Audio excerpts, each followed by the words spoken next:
晚上10时，韩潇终于结束了繁忙的一天，踏入家门，门砰的一声关上。他刚换下鞋子，客厅的灯突然大放光明，突如其来的光线让他惊了一跳。他发现我坐在客厅的沙发上，双手紧紧抱着一个白瓷罐子，不知道已经这样做了多长时间。冯岩，你这是怎么了？半夜3更的不睡觉，坐在这儿吓人。听到韩潇的不满和斥责，我缓缓地抬起头，迎上他的目光。即使在深夜，韩潇的头发依旧梳理得一丝不苟，衬衫也是笔挺如新。这不难看出，那对母女在他心中的分量，足以让他这个平时随性而为的人，也开始注重自己的仪表。我默不作声，只是静静地看着他，这让韩潇更加烦躁。你还在为那个肾源的事情耿耿于怀吗？我紧了紧抱着瓷罐的双手，心中一阵苦涩。我跟你说过，肾源以后还会有机会。作为医生，我必须先为病人的最佳利益考虑。月月现在的情况最适合接受移植，这样她的治愈率会达到最高。我知道子怡对你来说很重要，但她已经等了这么久了，再稍微等等又何妨？她是我的骨肉，我怎会置之不理？韩潇的话语中充满了不耐烦，仿佛这一切都是理所当然，而我就像是一个胡搅蛮缠的泼妇。可是事实并非如此，就是因为错过了那个肾源，子怡的病情急剧恶化，再也没能醒来。我的女儿，她还那么小，那么的无助，在生命的最后一刻，她紧握着我的手，问我爸爸为什么不来，是不是不再喜欢他了？我只能一遍遍地亲吻他的脸颊，告诉他妈妈会永远陪在他身边。然而，直到他闭上眼睛的那一刻，子怡都没能见到他心心念念的爸爸。而韩潇的初恋女儿沈月月，却因为及时得到了肾源而活了下来。那是本该属于我女儿的肾源啊！我对这个虚伪而自私的男人已经彻底失望，再也不想看到他。韩潇似乎觉得已经训斥得足够了，于是将充满香水味的外套扔给我，拿着，在我明天上班前把它洗干净，记得熨平。我没有任何反应，任由外套掉落在地板上。韩潇皱了皱眉，显然对我的回答并不满意。我抬起头，坚定地看着他的眼睛，然后清晰地开口：“我们离婚吧。”韩潇愣住了，仿佛不敢相信自己的耳朵。“你说什么？”我努力挤出一丝微笑。我说：“韩潇，我要跟你离婚。”说完，我将桌上已经拟好的离婚协议书推到他面前。“这是离婚协议，我什么都不要。明天民政局9点上班，记得把证件准备好。”一时间，客厅里的空气仿佛都凝固了。韩潇没有看协议，反而脸上的怒气越来越明显。“你还没完没了了是吧？月月比子怡更需要这个肾源，我跟你说的还不够清楚吗？冯岩，你能不能别这么自私？”他愤怒的目光仿佛要刺穿我，但我却毫无退意。我再次淡淡的开口：“韩潇，我要跟你离婚，这不是在和你商量。”他的脸色立刻阴沉下来，然后冷笑一声：“你现在还学会威胁我了是吧？”他捡起地上的外套穿上，紧绷着脸转身向门口走去。显然，韩潇决定今晚不在家住了，以免再跟我发生争执。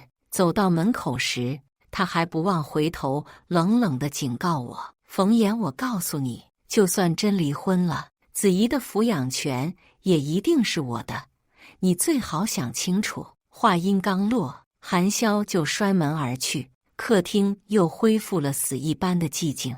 我轻轻地抚摸着怀里的白瓷罐子，仿佛在安慰一个受惊的孩子。从韩潇进门到摔门而去，他从未关心地问过一句关于子怡的情况，甚至没有降低自己的音量。摔门的声音震耳欲聋。他也从未关心过我怀里的这个罐子是做什么的。我看着空荡荡的门口，目光空洞而深邃。韩潇，你没能见到子怡的最后一面，而我的最后一面，你也注定见不到了。第二天，我准时等在了民政局门口。过了9点，韩潇还没来，我干脆利落地给他打去了电话。对面传来气急败坏的声音：“冯衍，你除了撒泼还会干什么？非给我找不自在是吧？”我语气平静：“过来离婚。”韩潇，别让我看不起你。最终他还是过来了，签下名字，盖上印章，离婚证到手。韩潇的脸色十分难看，怒极反笑：“好好好，我真是小瞧你了。别忘了我说的，子怡的抚养权是我的。冯衍，我给你3天时间收拾东西，把孩子送过来，否则我不介意打官司。”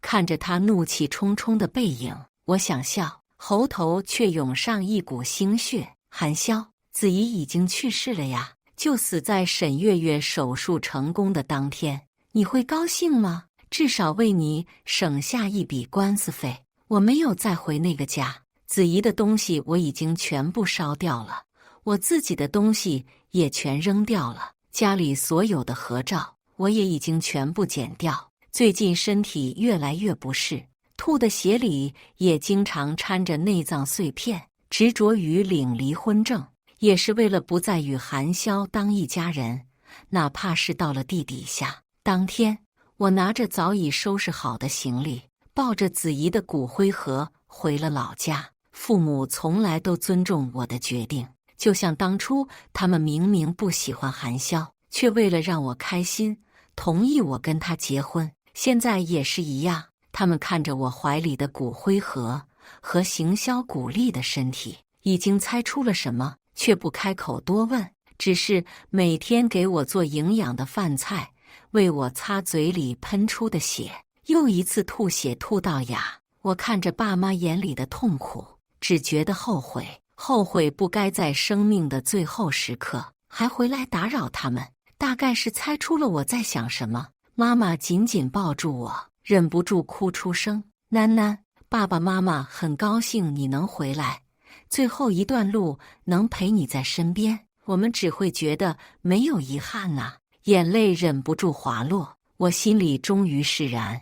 在一个阳光明媚的午后，我坐在摇椅上，旁边是妈妈洗好的葡萄。剩下的光晕中，我看见了子怡，她穿着我新给她烧的白色连衣裙，趴在我腿上，对我笑盈盈：“妈妈，子怡能碰到你了。”我拉着子怡的手，看着爸妈将我的骨灰盒放在了子怡的旁边，一大一小，2个瓷罐相互依偎，就如同从前子怡睡在我怀中的样子。子怡眨着清澈的大眼睛：“妈妈，姥姥和姥爷看不见我们了。”我摸摸她的头，但是姥姥和姥爷心里面有我们。虽然不知道为什么我们还停留在世间，但是在看到爸妈情绪稳定下来后，我决定带着子怡去看看她的爸爸。活着的时候，韩潇全部的心神都放在隔壁病房的沈月月身上，子怡每一天都期盼着爸爸能来探望她，却到最后都没能看上一眼。现在我还是遂了他的心愿，让子怡看个够。医院里，韩潇刚下手术台，子怡终于见到了朝思暮想的爸爸，兴奋地围着他跑来跑去。但韩潇感受不到他的存在，无动于衷地坐着休息。另一名医生走过，韩潇像是想到了什么，叫住了他：“赵哥，我女儿出院之前恢复得怎么样啊？”那名医生笑了笑：“恢复得特别好啊，治疗得很及时，一点并发症都没有。”我心里满是疑惑。自从韩潇坦白将肾源调换给了沈月月，我就再也信不过他，毅然带着子怡转了院。另一个医院的医生帮我们排上了新的肾源渠道。为了子怡的心情着想，又经过了病情评估，我才开始带着他回家养病。虽然3天后突然急转直下，回了医院急救室，但从韩潇就职的医院离开时，子怡的身体状况根本算不上好。这名医生怎么会说出这番话的？可韩潇已经信了，他松了一口气。道谢后就又去工作了。他走后，那名赵医生挠了挠头，这小韩怎么了？他女儿的病情不是由他一直跟进的吗？13号的时候手术多成功，他还给全医院发红包来着，这么快就忘了？我愣住了。子怡在旁边晃了晃我的手，眼睛亮亮的。妈妈，那一天爸爸是来看我了吗？我喉头发梗，说不出话来。13号是子怡急救失败去世的日子，我还记得他覆盖在白布下的小小一团，他冰凉的小手和他苍白的脸蛋。而沈月月在那一天移植了本该属于子怡的救命的肾脏。原来这家医院的人都把沈月月当成了韩潇的女儿。原来13号当天，他高兴地给全医院都发了红包，明明灵魂感受不到寒冷，我却颤抖了起来。韩潇，你有没有想过，就在你为沈月月手术成功而兴奋时，你的亲生女儿正在6公里外的另一家医院永远地闭上了双眼？你有空给所有人发红包，却不愿接我打过去的20几通电话。子怡直到闭眼之前都还在想着你啊！我的内心不知是悲哀还是愤怒，惨然一笑。韩潇，你简直不配当父亲。子怡感知到了我的情绪，抱住我的腿。妈妈，不要再伤心啦，子怡会一直陪着你的。不知道是不是猜到了什么，这一次子怡没有再说要爸爸。晚上，韩潇下了班，我带着子怡跟着他回了家。虽然嘴上不说，但子怡飘在韩潇身边还是很开心。这世上哪有不爱父母的孩子呢？到家门口，韩潇掏出钥匙，门打开，沈文和沈月月母女迎了出来。我愣住了，就连子怡都愣愣地说不出话。沈文如同女主人一样，接过韩潇的公文包和外套，笑得一脸温婉。回来啦，饭都做好了，快洗洗手。沈月月恢复得很好，在一旁蹦蹦跳跳，完全不像我的子怡，连灵魂都看起来那么孱弱。韩潇进屋，摸了摸沈月月的头，对着沈文温和地笑：“小文，辛苦你了。”看着这一幕，我如遭重击。第一次见到沈文是在子怡上小学的时候，她向来是个活泼爱笑的小姑娘，但升了2年级没几天，却变得越来越沉默。我本以为是小孩子年纪增长后性格自然的变化，直到我有一次给她洗澡，发现了她衣服底下密密麻麻青紫的伤痕。第2天找到了女儿的班主任孙老师，这事儿您必须得管，小小的年纪怎么能这么恶毒？这叫校园霸凌，你知不知道？我气得浑身发抖。班主任小声劝慰，却始终给不出一个解决办法，气得我火冒3丈，独自输出了半天，身边居然连一声应和都没有。我愤怒地转过头，却见韩潇双眼直愣愣地看着对面，盯着校园霸凌罪魁祸首那个叫沈月月的女孩，身边她的母亲。这次的霸凌事件最终在沈文的道歉以及韩潇的大度原谅下就此翻篇，沈月月没有受到任何惩罚。我不敢置信，无法接受这个结果。韩潇却强行将我扯了回去，面对我的质问，他毫不心虚。我了解沈文的为人，这件事一定有误会，他心地善良，教出的女儿一定不会做出霸凌别人的事。这时我才知道韩潇曾有过一个白月光初恋，他们在最美的年纪谈了场轰轰烈烈的恋爱，却被强行拆开。直到今天，韩潇有了家庭，沈文成了单身母亲，双方才终于阴差阳错的重逢。当晚，我和他大吵了一架，并在第二天往女儿的书包里塞了紧急报警器，但似乎是为了印证韩潇的笃定。那个面对我的咆哮、满脸得意的女孩，再也没有故意欺负子怡，反而从那天开始，我们两家开始经常碰到，有时是在公园，有时是在商场，有时是在学校附近。每一次遇见，韩潇都会和沈文聊很久。他不仅开始积极参加家长会，在家里心不在焉的时间也多了起来。不知从什么时候起，韩潇再也不会在子怡撒娇时将她抱起，反而皱起眉责备她像什么样子。你看看人家月月，从来都不会这么娇里娇气。当子怡照旧考了年级第一，他也不再像从前那样夸奖她，而是意图鞭策，不要骄傲自满，更不要只顾着学习，要多向月月学，平时多锻炼，多跑步。就连在饭桌上吃饭，韩潇都不忘提起沈月月母女。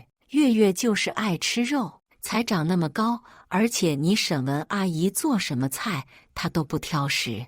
但沈月月是个什么样的孩子？成绩在班里吊车尾，整天就知道疯玩，跟老师顶嘴，交不到朋友。这些事在韩潇嘴里，却都成了与众不同的象征。子怡性格好，从来都不反驳，只认认真真的答应。哪怕如此，韩潇都不满意，一点个性脾气都没有。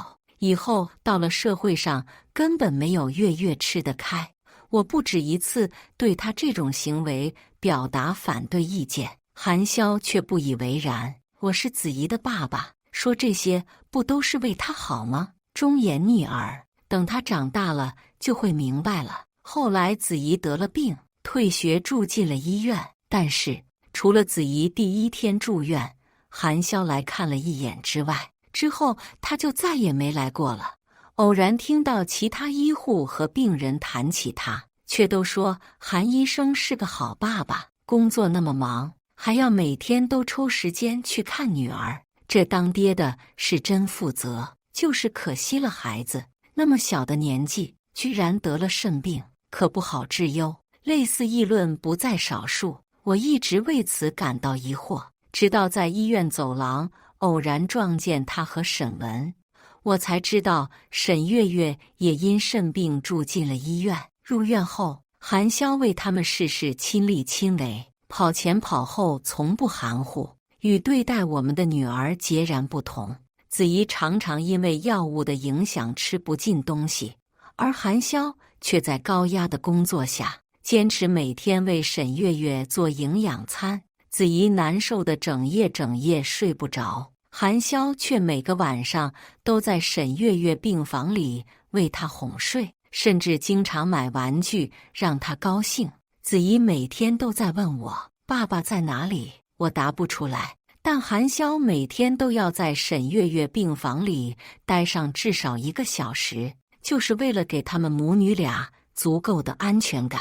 面对我的厉声质问，韩潇却振振有词，他们孤儿寡母的，我帮一把怎么了？子怡父母双全，但月月不是，那孩子缺乏安全感，我只是多照顾了一下而已。冯岩，你能不能别这么自私？此刻，韩潇和沈文、沈月月母女坐在我们的家里，浑然天成的就像一家人。从前那些古怪的地方，一下子全都有了解释。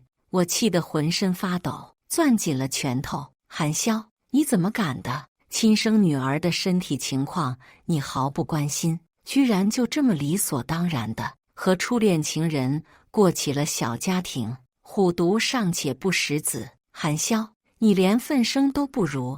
一双稚嫩的手指紧紧握住我颤抖的拳头，我低头看去，子怡眼眶通红，强忍着眼泪不掉落。妈妈，爸爸是不要我了吗？饭桌上，沈文做作的捂嘴，假装不经意地提起我们。对了，韩哥，你现在离婚了，什么时候把子怡接回来呢？他扬起一抹温婉的笑。我们孤儿寡母的，还要多亏了你给我们一个容身之所。你工作忙，子怡我可以帮你照，还能和我们月月当玩伴呢。”韩潇一愣，这才想起自己还有一个女儿。我抱紧满脸失落的子怡，忍不住冷笑。他口口声声说要女儿的抚养权，但距离他给的3天时间已经过去1周了，他竟然把子怡忘了个一干二净。如果孩子真的由他来抚养，我都不敢想他会有多不称职，似乎也觉得自己有些离谱。韩潇的脸上显现出几分尴尬，子怡应该是被他妈妈带走了。一会儿我打电话问问，见他脸色不好看，沈文识趣的没再多问。饭后，沈文安安静静的去刷碗，沈月月则回房间去玩玩具。他们母女俩现在住的就是我和子怡之前住的卧室。我不禁庆幸走之前收拾好了所有东西，否则被他们随便碰随便用，我肯定会恶心得如鲠在喉。韩潇拿着手机走到客厅角落，拨通我的号码，我就飘在他旁边冷眼看着。果然，手机提示对方已关机。韩潇面色愠怒，转而开始打字发短信。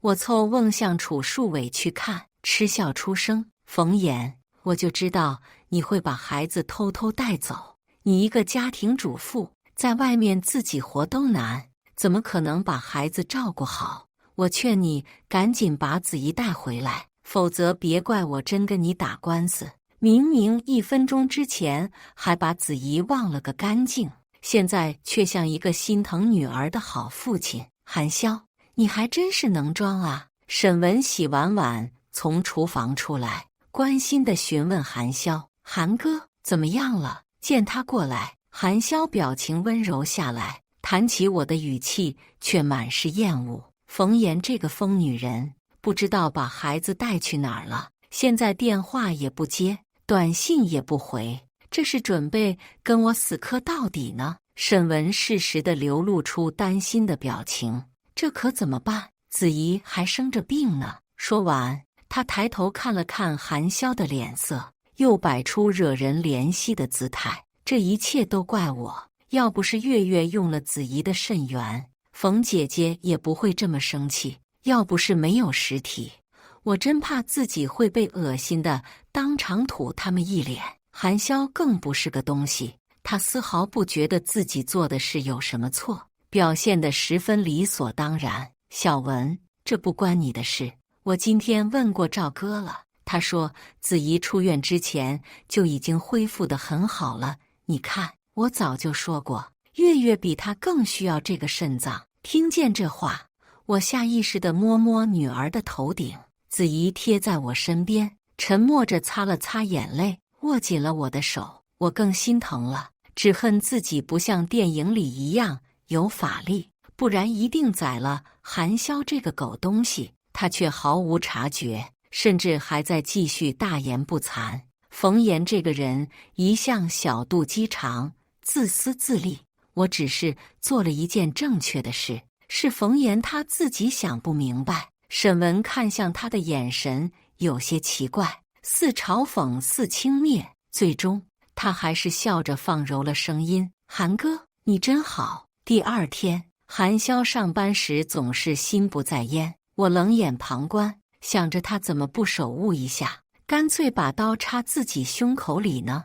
而子怡也只始终牵着我的手，再也没像昨天那样围着韩潇转了。终于到了午休的时间，韩潇踟蹰了一会儿，又去找了前1天的那位赵医生。赵哥，我想问一下，你了解我女儿当时转去了哪个医院吗？赵医生表情很惊讶。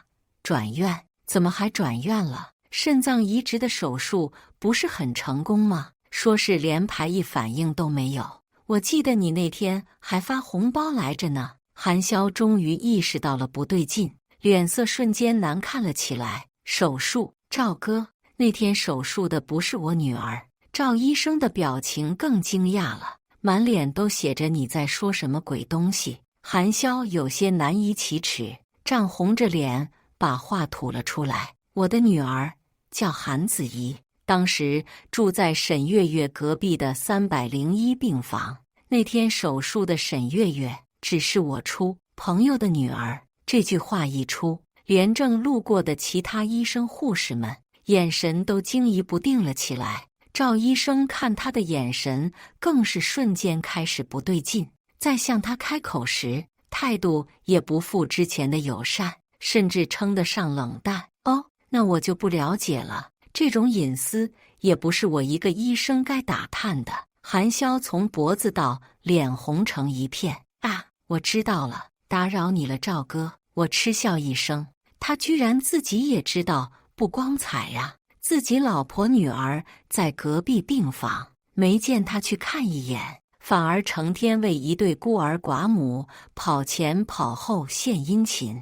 要不是医院里的人都把他和沈文、沈月月当成了一家人，恐怕他勾三搭四不正经的名声早就传出来了。哪怕从前不明白，现在也该明白了。迎着走廊里众人意味不明的目光，韩潇低下头，只想逃回办公室，可惜半路又被赵医生拦了下来。这位中年医生叹了口气，眼神复杂：“小韩啊，你在医学上很有天赋，我始终相信你的事业一定会越来越好。”赵医生显然很懂得先扬后抑的语言风格，停顿了一下，才语重心长地开口：“但是不管事业多成功，你这个家庭的大后方可不能忽视啊！咱们这些男人给人当丈夫、当父亲，就要负好责任。外面的花花草草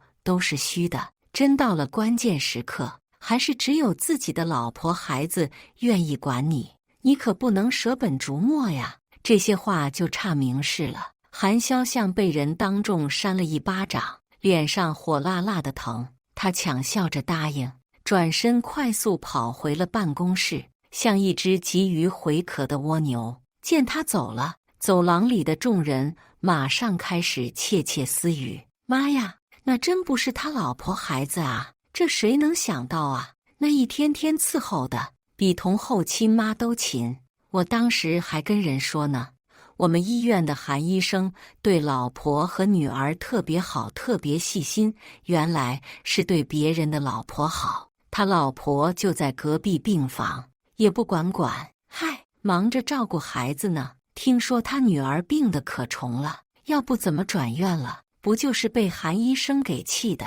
真不知道怎么想的，对老婆是家花不如野花香，怎么对孩子也这样？那可是他亲生女儿啊！”听着这些话，沉默了很长时间的子怡终于开了口：“妈妈，爸爸不是因为工作忙才不来看我，而是为了陪沈月月吗？我是不是真的有那么不好，让爸爸那么讨厌我？再怎么说也是一个不到10岁的孩子。”突然得知一向崇拜的爸爸竟然只一心陪伴曾经霸凌过他的人，却连来探望他一下都不肯，很难不产生自我怀疑的想法。我爱怜地捧起他的脸蛋，坚定地告诉他：“子怡，你是全世界最好的小姑娘，妈妈最爱你了。你爸爸他心盲眼瞎，是他不配当你的父亲。”子怡破涕为笑，踮起脚尖，在我脸上亲了一口。妈妈也是全世界最好的妈妈，子怡也最爱妈妈了，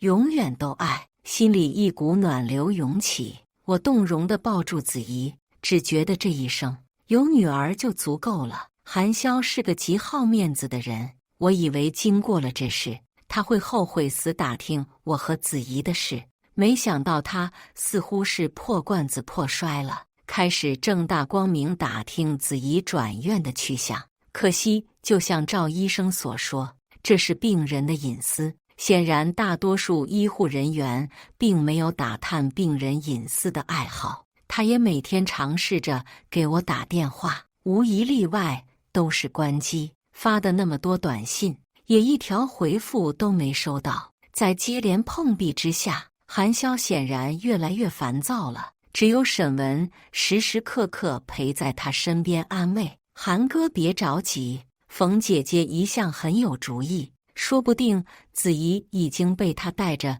接受了更好的治疗呢。慎元也没那么紧张，或许子怡已经在别的医院做上手术了，也说不定呢。我无声冷笑，这纯是睁眼说瞎话。肾脏那可是救命的东西，哪家医院会肾源不紧张？要是真不紧张，他能和韩潇联起手来调换子怡的肾源吗？又一次，我恨自己死得太早，怎么活着的时候就没记得把他俩一波带走呢？真是便宜了这一对男人。虽然屡屡碰壁，但韩潇这个神经病竟然依旧没有放弃。但还没等打听到子怡究竟转去了哪个医院，他先在家附近遇到了我的父亲。父亲拿着我的证件来给我销户。此时韩潇正和沈文一起要陪着沈月月出门去游乐场。看见我的父亲，他愣了好久，才如梦初醒般追了上去。父亲年纪大了，在我去世以后却更显苍老。他从年轻起就爱健身，老了也没放弃锻炼，连头发都白得比其他老头慢。可这次再一看，父亲的头发已经全白了，身形消瘦，脊背佝偻，让我止不住的心疼。子怡飘到我的父亲身边，想摸摸他的白发，手却从中穿过。妈妈，老爷看起来好像不开心。我笑得苦涩。是啊，我们如果能多陪陪他们就好了。看到父亲的这一刻，我真正开始后悔，居然浪费了那么多时间在韩潇身上，他不配。正在这时，韩潇追上了我父亲，一把将他拦住。爸，你既然在这儿，那冯岩是不是也住在附近？我就知道他不会真走远。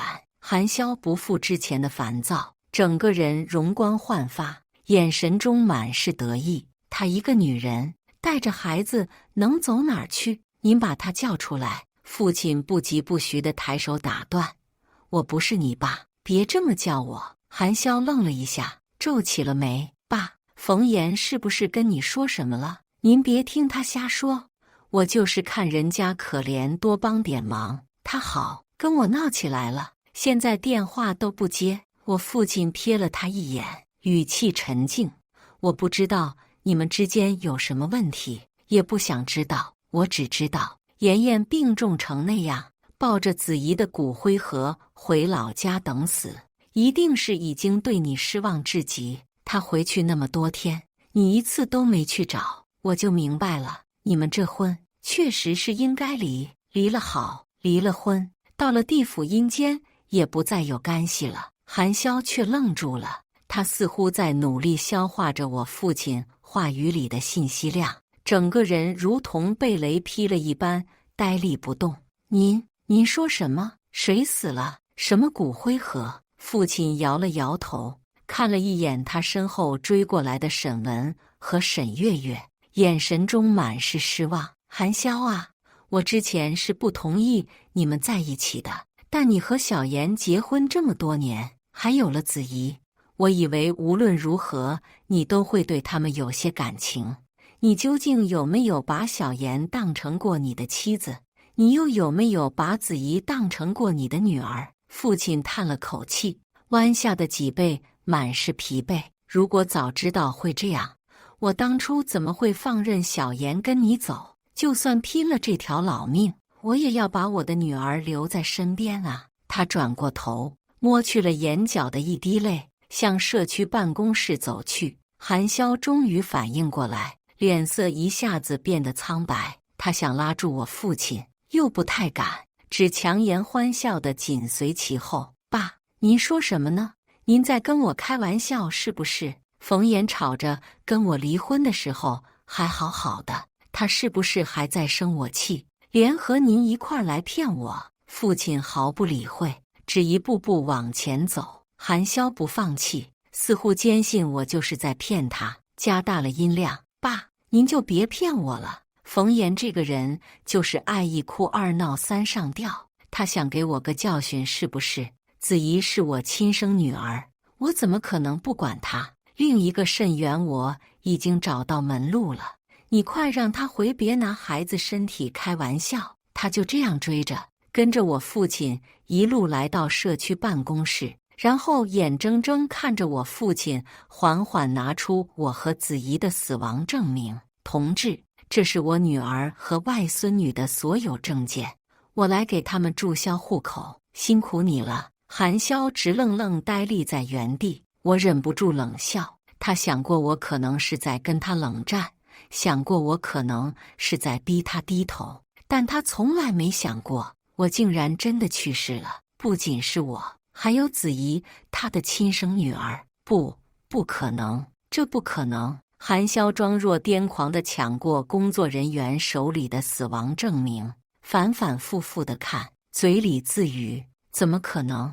这怎么可能？”身后的沈文带着沈月月终于追上了他。见他这副样子，沈文蹙着眉上前拉他的臂膀：“韩哥，你这是怎么了？”谁料韩潇如同被电击了一样，狠狠甩开他的手，差点带得沈文摔倒。他双眼通红，额头青筋突起。“谁让你碰我的？”沈文被吓了一大跳，眼眶里顿时满了泪水。“韩哥，我不是故意的，我只是担心你。”沈月月也哭了起来：“韩叔叔坏，推妈妈！韩叔叔坏！”韩潇却像失了智一样不依不饶，像一头被激怒了的野兽。“不，我不信，我要去弄清楚。”沈文被吓得脸色苍白，慌忙带着哭闹的沈月月离开了。我的父亲冷眼旁观，我也嗤笑出声，真是搞笑。看来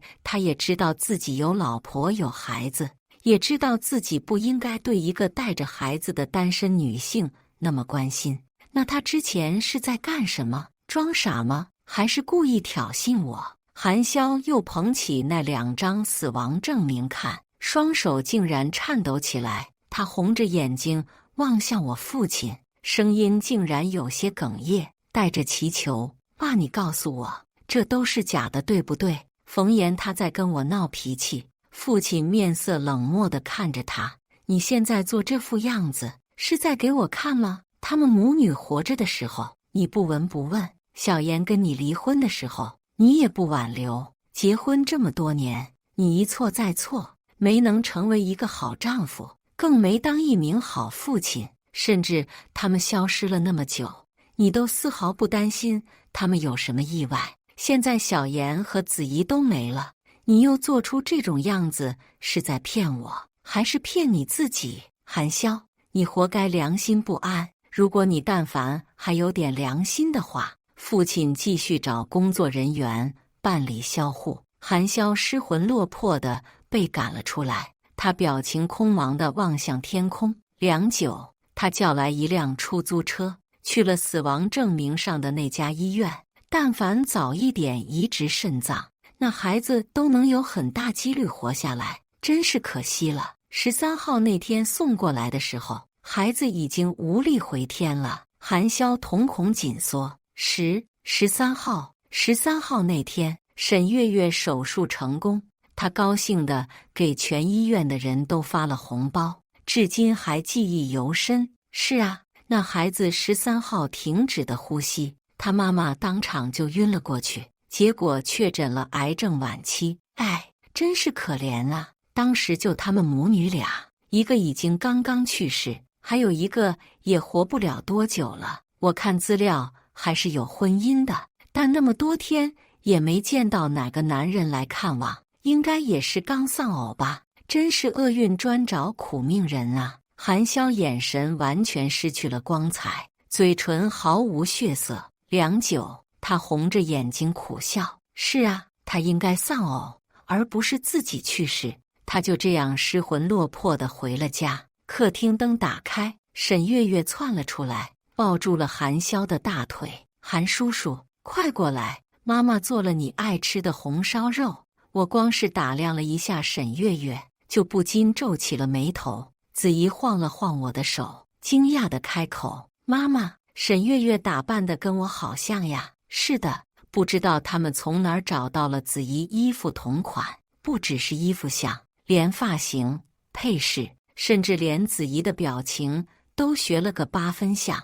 这一瞬间，我恶心得要命，对沈文和沈月月这对母女更是积攒了满满的厌恶。韩潇自然也发现了，他僵硬了几秒，然后表情意味不明地扯开了沈月月。月月，你这身衣服是谁给你挑的？沈月月丝毫没注意到空气的凝滞，她开心地转了一圈。当然是妈妈给我挑的。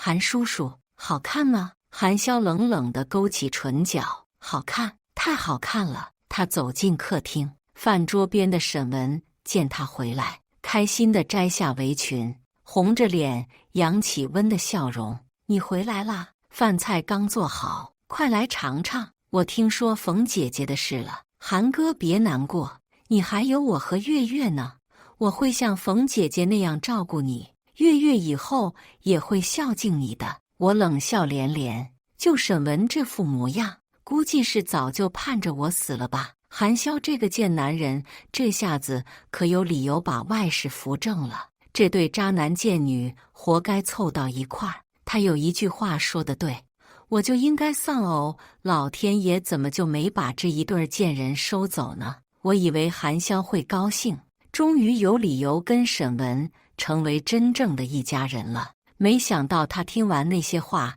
眼神却冷了下来，随即一把掀翻了饭桌。啊！沈文被吓了一跳，惊叫出声，一桌色香味俱全的饭菜全部散落在地，飞溅的瓷盘碎片划破了站在旁边的沈文的脸庞。沈文大惊失色，韩潇，你发什么疯？沈月月闻声跑过来，见到满地狼藉，吓得大哭。闭嘴！韩潇回头冲沈月月大吼，吓得沈月月条件反射捂住自己的嘴。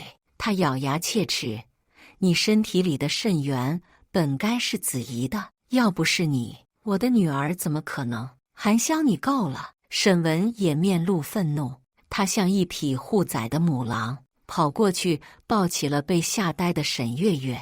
一切都是你自己安排的，我可没要求你挪用韩子怡的名额。沈文急声厉色：韩潇，我是很感激你帮了我们，但我们不欠你的。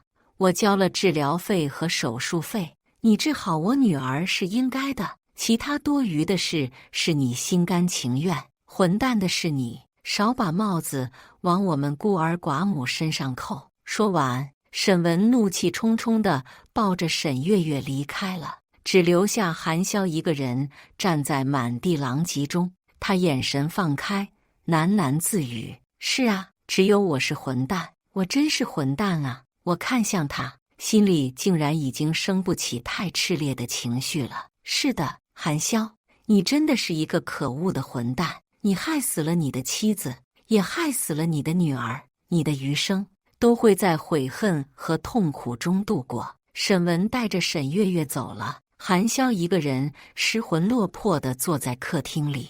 他环顾四周，这个曾经充满欢声笑语的家，如今却变得冷冷清清。冯岩和子怡的离去，让他失去了所有。他突然意识到，自己曾经以为的幸福，其实只是建立在别人的痛苦之上。他为了追求自己的私欲，不惜牺牲别人的生命。如今，他终于尝到了自己种下的苦果。韩潇开始反思自己的行为，他意识到自己曾经是多么的自私和冷酷。他对不起冯岩，对不起子怡，更对不起自己的良心。他决定要用余生来弥补自己的过错。他开始积极参与公益活动，帮助那些需要帮助的人。他用自己的医术救治了无数病人，让他们重新获得了生命。他用自己的行动向世人证明，他已经不再是那个自私冷酷的韩潇。然而，无论他做多少好事，都无法弥补他对冯岩和子怡的伤害。每当夜深人静时，他都会想起冯岩和子怡的笑容，想起他们曾经一起度过的美好时光。那些回忆如同刀割一般刺痛着他的心。他知道自己永远无法忘记冯岩和子怡，他们是他心中永远的痛。时间一天天过去，韩潇也在慢慢变老，他的头发开始变白，皱纹爬上了他的脸庞。然而，他依然坚持着自己的信念，用自己的行动去弥补自己的过错。直到有一天，他收到了一封信，信上写着：“韩潇，你好，我是冯岩的父亲，我想告诉你，妍妍和子怡在天之灵已经原谅了你，他们希望你能够放下过去的包袱，重新开始自己的生活。你已经做了很多好事，我相信他们会为你感到骄傲的。希望你能够珍惜余生，好好生活。”读完这封信，韩潇泪流满面，他终于明白，冯岩和子怡从来没有恨过他，他们一直希望他能够变得更好，希望他能够成为一个有责任、有担当的人。他决定听从冯岩父亲的话，放下过去的包袱，重新开始自己的生活。他开始学会关爱自己，关心身边的人。他开始享受生活中的每一个瞬间，珍惜身边的每一份感情。他知道，只有这样，才能真正的弥补自己对冯岩和子怡的伤害。韩潇的故事传遍了整个城市，人们开始重新认识这个曾经自私冷酷的男人。他们发现，韩潇已经变得不一样了，他变得更加成熟、稳重、有责任心。他用自己的行动赢得了人们的尊重和敬佩，他成为了城市里的楷模，成为了一个真正的好医生、好丈夫、好父亲。然而，在韩潇心中，永远有一个无法弥补的遗憾，那就是他失去了冯岩和子怡。他知道，无论自己做得再好，也无法挽回他们的生命，但是他相信冯岩和子怡在天之灵一定会为他感到骄傲和欣慰，因为他们看到了一个真正改变了自己、变得更好的韩潇。最后，韩潇在生命的尽头时，回望着自己的一生，他发现自己曾经犯下的错误和罪孽，如今已经得到了救赎和原谅。他感谢冯岩和子怡给予他的机会，让他有机会去弥补自己的过错。他感谢那些曾经给予他帮助和支持的人，让他有机会成为一个更好的人。他感谢命运给予他的一切经历，让他有机会成为一个有故事、有情感、有温度的人。在生命的最后一刻，韩潇微笑着闭上了眼睛。他知道自己终于可以安心地离开这个世界了，因为他知道冯岩和子怡在天之灵一定会为他送行，为他祈祷。他们会告诉他，韩潇，你已经做得很好了，我们为你感到骄傲和欣慰，你可以安心地离开了。韩潇的故事就这样结束了，他用自己的一生去弥补了一个无法弥补的遗憾，他用自己的行动去证明了一个人可以变得更好、更强大。以上就是今天分享的故事，大家有什么想说的、想吐槽的，欢迎在下方评论交流，也更希望能给人间烟火点个订阅，我将会分享更多优质的故事内容。